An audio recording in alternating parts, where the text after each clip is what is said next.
Good evening. Assalamu alaikum rahmatullahi wa barakatuh. Welcome to News in Focus. My name is Faraz Patel. Jazakallah so much for staying with us. But this week, leading up to Women's Day, South African women are being remembered for their gigantic contribution to the country. My guest today is somebody who contributed enormously during the struggle against apartheid. And of course, post that, she had involvement in politics and business and in so many facets. She wears so many hats with regards to the social fabric within South Africa.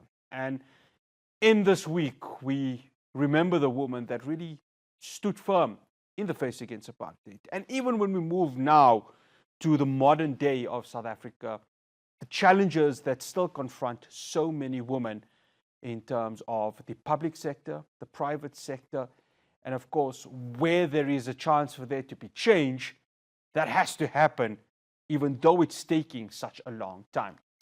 Let me welcome my guest.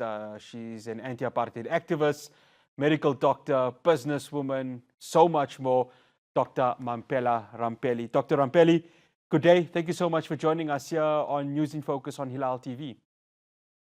Good day, and thank you for inviting me. No, and good day to your listeners. No, it's an absolute pleasure. Dr. Ramphele, I want to start off with, your fight during apartheid. Of course, with the late Steve Biko, in the time of black consciousness, it really was a difficult period during those 70s and 80s. Talk to us as a black African woman, the difficulties that are faced. Of course, you were a medical doctor at the time. Of course, you had spent time in various medical facilities as a nurse and ultimately a doctor. But the challenges that confronted you were so vast. Talk to us about that and your experiences with regards to the difficulties faced during those dark days. Thank you. The most important starting point of our struggle for liberation, not just an anti-apartheid struggle. We were not fighting against apartheid.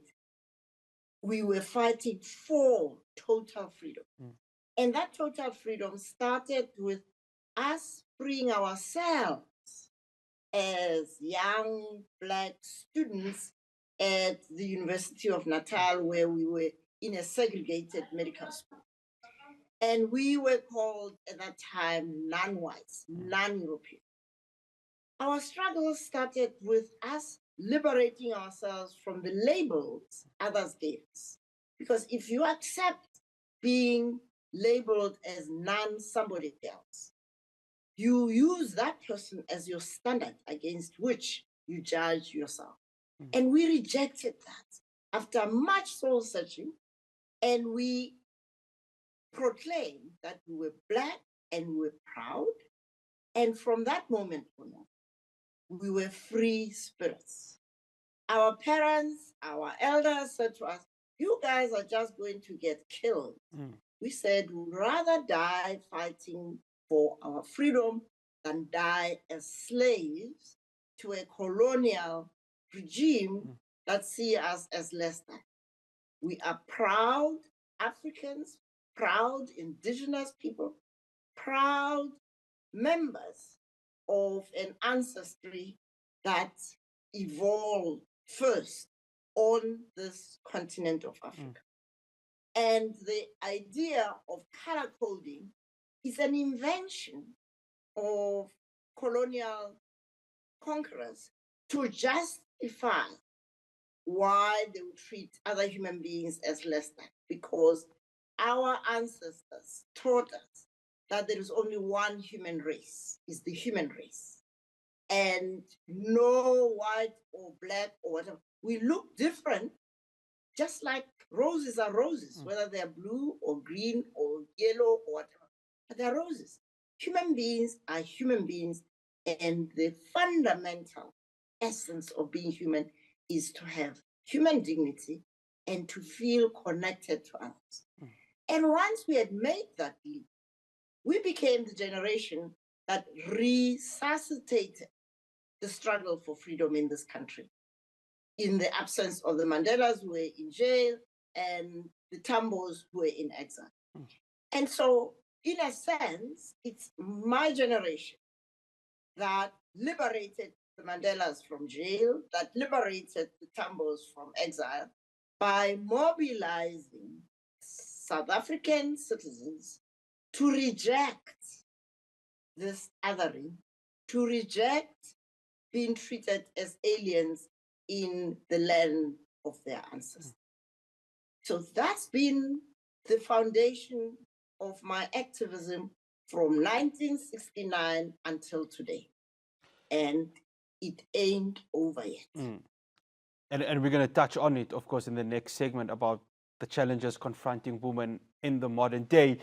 Dr. Ramphele, of course, you were part of so many student movements. And when we go to June the 16th, 1976, there were so many young black female pupils that were murdered in the streets of Soweto. And then obviously a year later, the tragic murder of Steve Biko would occur. And within that period, there really was a shift in momentum towards the fight against the apartheid government. How much did these student movements, and especially young black females, really getting involved in trying to make sure that the youth were heard at such a critical moment within the country? The beauty of how we conducted ourselves as the founders of the Black Consciousness Movement was to understand that the only thing that an unarmed people can use to liberate themselves is Black solidarity. So we mobilized our fellow students, Black students in other universities, and that's what occupied Steve Biko and made it impossible for him to finish his medical studies. But we also mobilized high school students. And many of our colleagues from the other universities who were expelled in the wake of the momentum of the Black Consciousness Movement in the late 60s and early 70s, some of them decided to enter these high schools as private teachers because they didn't have their qualifications. And they carried the message of self-liberation to every school that they entered. And this is how June 16th happened. We didn't tell those young people to go out into the street. They were burning with the spirit of freedom because once they were conscientized to the power that they have as people not to be treated with lack of dignity. And the imposition of Afrikaans was the straw that broke the camel's back. Young women were as fierce as the young men. And that came from my generation of university students who refused to buy into the male dominated narrative that we cannot divide the struggle for freedom between freedom from racism and freedom from sexism. We said, no, I am a Black woman. How can I participate in a liberation struggle that ignores my womanhood?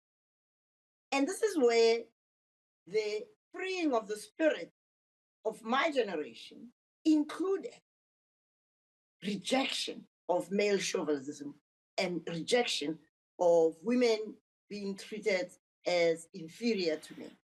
So femininity and masculinity need to work together because we bring different strengths to whatever we do. This is why people like me, even after the horrors of 1976 and 7, when my beloved Steve Biko was killed, having his son born in January after he was killed in September just forced me as a mother, the feminine instinct, the motherly instinct, to be resilient. I had to be strong so that he could survive. And he is truly the shoot that grew from a fallen tree. He is a split image of his dad, and he's got many of his strengths and characteristics, which gives me a lot of joy. Dr. Ramphele, we've got a few minutes before we go to the break, but I want to close off this segment by talking about the great woman that really contributed to the struggle. Yourself, as Dr. Ramphele, the names of Amina Kachalia, the names of Sophie de Bruyn Williams, the names of Charlotte Maxeke, the names of Fatima Mir, the list goes on. Because apartheid, in many ways, still is symbolized by the four fallen gentlemen that, of course, were in Robben Island. I'm talking of Nelson Mandela, Ahmed Kathrada, Oliver Tambo, and Walter Sisulu. But many don't realize the contribution that our mothers and sisters played in this defeat of apartheid. You talk much to that, Dr. Ramphele, because it's important for the youth, even those who are born after 1994, to understand the contribution that women really played in ending this oppressive system. Yes, but that oppressive system has to be described, and the process of struggle has to be described as total liberation. For as long as we frame it in the negative of anti-apartheid, that is what allows the men who are well known to dominate.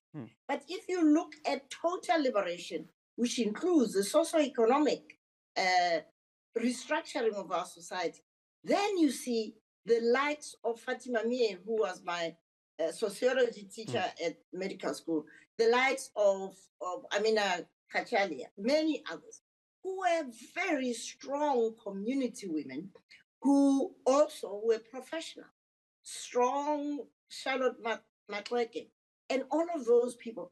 They are just now just labels on hospitals that are badly run, that are a disgrace to their names.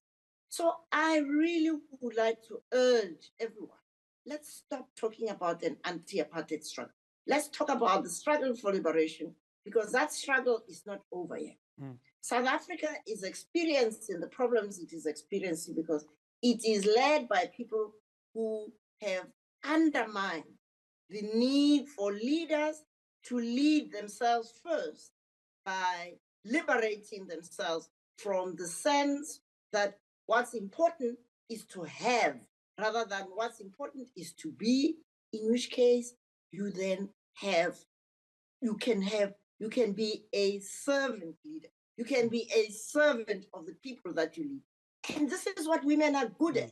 Women are good at being servant leaders.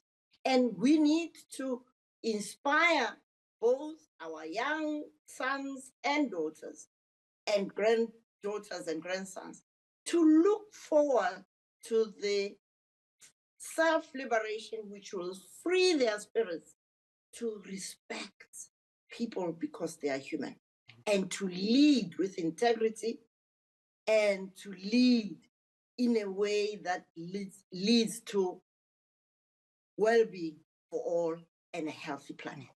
After the break, I continue my conversation with Dr. Mamphela Ramphele. Do stay tuned to News in Focus. Welcome back. I'm still in conversation with anti-apartheid activist, medical doctor, businesswoman, Dr. Mamphela Ramphele. Dr. Ramphele, you were talking about the challenges faced with women today, and I was looking at, you know, the tag of president or even deputy president, and of course, the last time a female sat at the helm of either president or deputy president in this country, and it was for a very short period, was Phumzile Mlambo-Ngcuka. And it's disappointing because, of course, the ANC has been in power for the last 30 years, and there's no real ascension into those two top positions. Yes, maybe within the top 7 there's been female representation, and now more female representation there, but there really hasn't been a sense of a moving forward towards there being a female president. Women in politics, I mean, are we progressing? Are we regressing? You were there. You've done that, Dr. Ramphele. Talk to us about it. How far or how close are we to seeing the potential of a woman president or even deputy president? It is not that men don't know that women are strong. It is that they fear women. So the failure of women to reach the highest levels in terms of political positions within the current government is not because the men in the ANC don't know that they've got strong women. It is that the men want it for themselves. Whereas women, when they leave, I mean, just look at Johnson in Liberia, and look at women who have, like Graça Machel, look at those kind of women. They do not need any leg up by any man, but because they are so powerful, they are feared by their male country. And so that's why I will keep on repeating this like a scratch record. Until men travel into themselves and recognize that power is not about power to dominate. Power is about the ability to enable people to do things.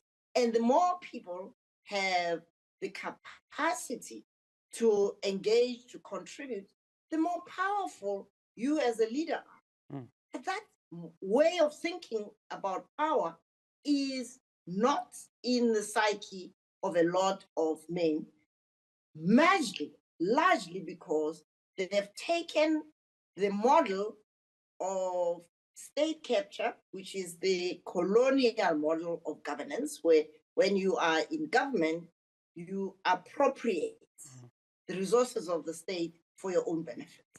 So state capture was not invented by the ANC. It was invented by European colonial powers. And everywhere in the world where you see unstable governments, people who have enormous riches in countries, but people are still poor. Whether you're looking at India, you're looking at Latin America, you're looking at much of Africa. We suffer from the failure to liberate ourselves from the model of leadership that the European colonizers brought to this continent, including the so-called traditional leadership. You know, before the Europeans came here, leadership was a collective exercise of a tribal council or a council of the region. And of course, they would elect somebody to be the chair, but they're sitting in a circle. There's no higher or lower person. And they were accountable, not just to those in the circle, but to the communities from which they came. The women had a lot of power because they were the keepers of the seed. And that seed was not just the human seed that they produce human beings, but they were also the keepers of the crop seeds that were essential for the survival of generations of people. And so I insist, and I really would like to encourage young people to recognize that self-liberation of every man and every woman from the model of leadership, which is about domination, to a level of leadership, which is about collaboration and working together to address the enormous challenges our face and our country, South Africa, for the last our apartheid cities, it has failed to transform our education, our health, and our entire economic model is still the European extractive model. So that is why at 76, I'm still an active, because I would like to convince and to encourage and promote the emergence of young leaders who will step up to this role of transforming our relationship with power, our relationship with ourselves, our relationship with the planet, which is the source of our life. Dr. Ramphele, you, of course, have been in the private sector also in various firms and companies. And again, there, the lack of women CEOs or chairperson positions are very, very light. And it comes down to, again, as you mentioned, the fact that there has to be a recognition that without this, there can't really be a sort of equality basis within the economy of South Africa. That has to change, but that can only change through legislation and really government taking that step up and allowing there to be an equality in the top echelons within the private sector.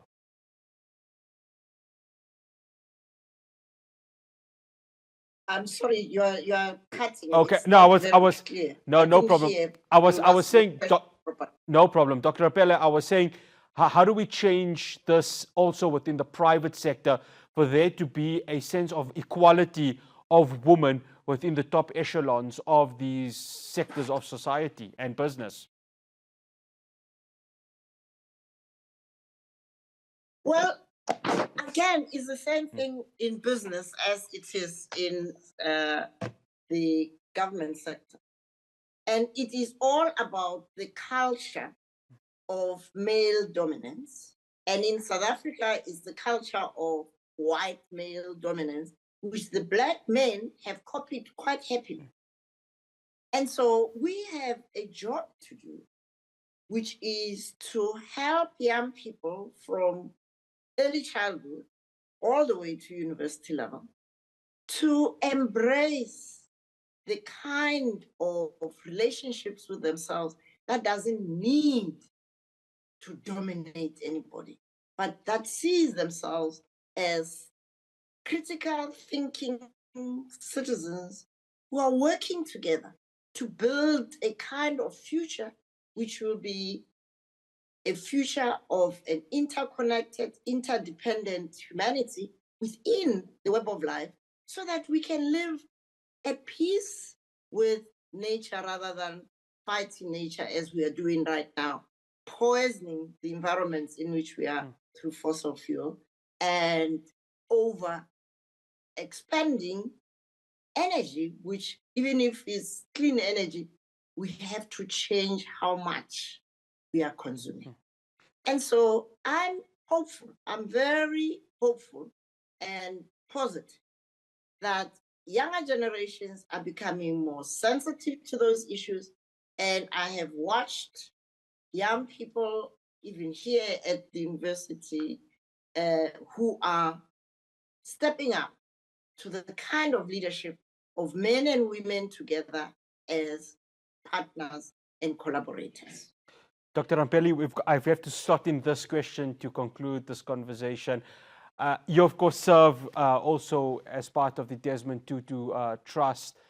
And earlier on, of course, at the start of the year when South Africa took the case to the ICJ against Israel, you were very vocal in support for Palestine. I ask this because even in this month, you see the images of the Palestinian mothers who are losing their children, the young, brave Palestinian women who are journalists, the young, brave Palestinian women who are doctors. And it's something that would resonate with you because you would understand the struggle that they are going through. How much of what you see within the Palestinian woman in whatever space they occupy right now, does it resonate with a Dr. Ramphele who fought against apartheid and a Dr. Ramphele that is still fighting against some of the challenges that women are facing right now in our country? Well, I can't tell you how painful it is to watch children being shot at with pot shots by the Israelis. And the one thing that keeps that war raging are the big powers who will not accept the fact that Jewish people were victims of anti-Semitism in the Second World War is no justification for them to do what they're doing to Palestinians.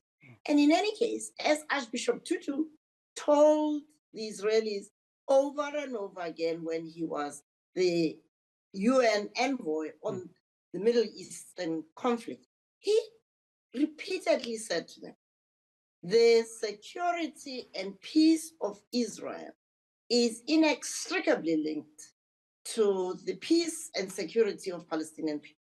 You cannot secure yourself by killing other human beings. God created us equal. The death of every Palestinian child is no different from the death of every Israeli child. And so I just see in people like Netanyahu, people who have killed their humanity. He has shut down his senses of what is right and wrong. And I appeal to the world to come back to the essence of being human, which is to be interconnected and interdependent. The death of every human being should touch us. There is no justification for anybody to be killed so that somebody else can be secure. Those children are not a threat to the Israelis. They are just children, like my grandchildren. Dr. Ramphele, thank you so much for joining us here on News in Focus. Unfortunately, we have come to the end of this conversation. We really do appreciate it, and we hope to have you soon here on Hilaal TV. Thank you so much. It's absolutely. And good luck. Thank you so much. That's Dr. Mamphela Ramphele, anti-apartheid activist, medical doctor, and business woman. Well, that's all we have for you here on News in Focus. I will see you again on Monday, as tomorrow is Women's Day. From myself and the rest of the team in Johannesburg, do have yourself a good weekend, but most importantly, a safe and long one. Assalamu alaikum wa rahmatullahi wa barakatuh.